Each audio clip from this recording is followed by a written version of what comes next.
Wembley for the stadium's first FA Cup final. By now, Puddifoot had moved to Falkirk, but Ted Houghton, a goalkeeper who was to play 13 seasons for West Ham, had arrived.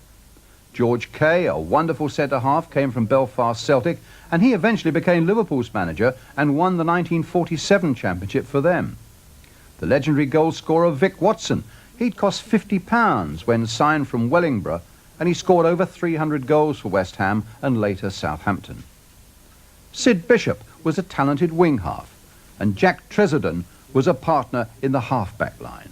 And flying down the left wing was Jimmy Ruffle, spotted in the Ilford Electricity Works 11, and Jimmy made 548 appearances for the club, a record finally beaten by Bobby Moore in 1974, and then overhauled by Billy Bonds. So, off to the 1923 Cup final, the first held at Wembley. So that's what the best-dressed footballers of 1923 were wearing, as the Hammers made a pre-match inspection of the pitch. But West Ham looked more relaxed when at last they got into their working clothes. A lovely old team picture this, and how that final against Bolton Wanderers caught the public's imagination. Vast crowds, it became known, of course, as the White Horse Final.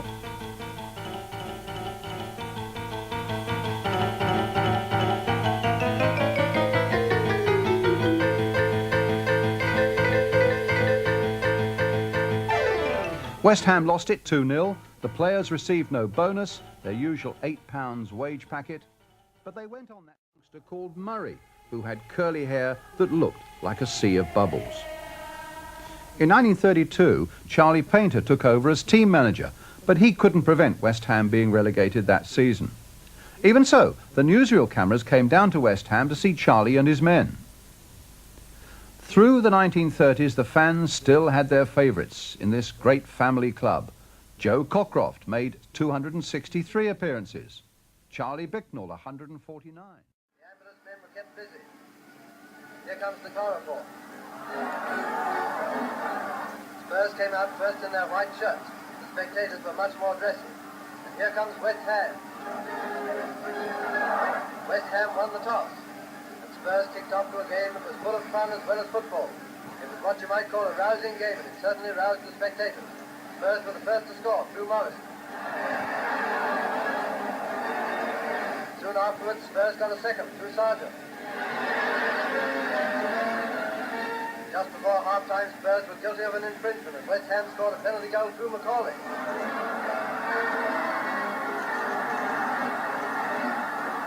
Even the interval kept the excitement going. Unemployed demonstrators ran off the ground, and then there was a bit of tackling by the police. In the second half, Spurs netted the ball a third time, and then the Hammers got really busy. Foxhall put the ball in to make it 3-2, and the spectator put the ball out again, but it was still 3-2. Then the equaliser, Foxhall again. 3-3. Shoot! Nice going. Before the finish, Spurs put the ball in a game with a header, but it was offside and a draw, 3-3.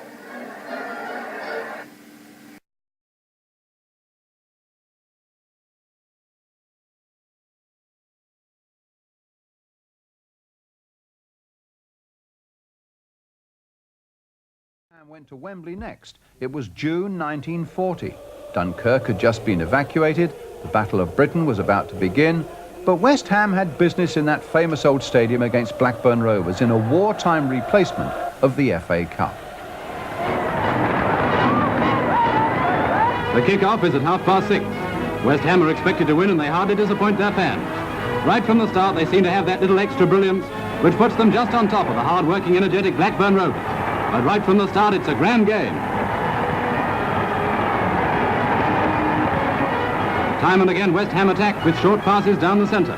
Time and again, they look like scoring, only to be frustrated by superb work by Barron in the Blackburn goal.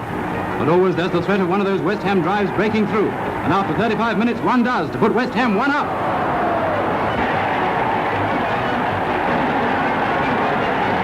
And that's how it stays until half-time, with West Ham leading by 1-0. In the second half, Blackburn get in some superb spells of attacking, and once or twice they come very near to getting an equalising goal. But West Ham hold their advantage.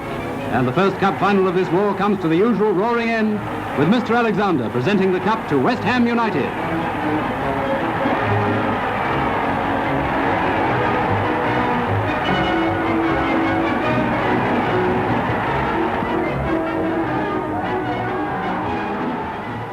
Billy Small scored the goal that brought much-needed celebration to a soon-to-become foe. And in 1956, West Ham were involved in a classic sixth-round FA Cup tie against Tottenham at White Hart Lane. Here's a West Ham attack, and the visitors are awarded a free kick. West Ham still attacking. Billy Dare passes out to the left wing, and in front of the Spurs goal mouth, it's centred again for a duel between Phone and goalie Reynolds. Now to Harry Hooper, who shoots, but the defenders clear it to left winger George Robb, who takes it away.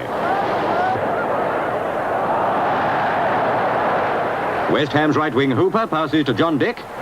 Dick to Phone. Phone back to Dick, who shoots, and it's a goal. And when Dick does it again within 2 minutes, Spurs really have to look to their laurels. They counter-attack fiercely. And the attack nearly comes off, but the ball is handled. Spurs appeal for a penalty, which the ref allows. Tommy Harmer takes it and scores. Spurs 1, West Ham 2. But wonder boy John Dick does the hat-trick, and now Spurs are again 2 behind, but not for long. From a corner kick, Spurs winger George Robb heads it in for the 5th goal in 16 minutes. Second half, and the excitement's terrific. Another Spurs corner, but it's cleared to Ken Tucker, who wriggles past the attackers, while West Ham supporters breathe again. Now it's Spurs on the defensive again, but the ball goes over the bar. Spurs right wing on the move, all out for the equaliser.